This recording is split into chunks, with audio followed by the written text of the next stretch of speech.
Dumistansya naman ng liderato ng Philippine National Police sa pagpaslang sa mag-asawang Melvin at Miriam Odicta sa Katiklan Jetty Port nitong Lunes. Ayon kay PNP Chief Director General Ronald Bato de la Rosa, walang kinalaman ang PNP sa anumang kaso ng pagpatay. Anya hindi trabaho ng PNP na pumatay na lamang ng sinumang sangkot sa iligal at droga dahil may sinusunod silang due process. Inamin naman ni De La Rosa na hindi natuloy ang sanay pulong nila ni Melvin Odicta noong nakarang linggo dahil hindi umano sumunod si Odicta sa mga kondisyon ng PNP chief katulad ng pagpangalan sa iba pang drug suspects. Noong nakarang linggo'y nagpunta ang mag-asawang Odicta sa Campo Grame upang linawin ang kanilang pangalan.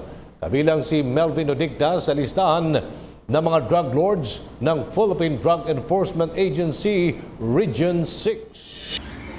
Ako po si Cathy San Gabriel. Subscribe na sa PTV YouTube channel.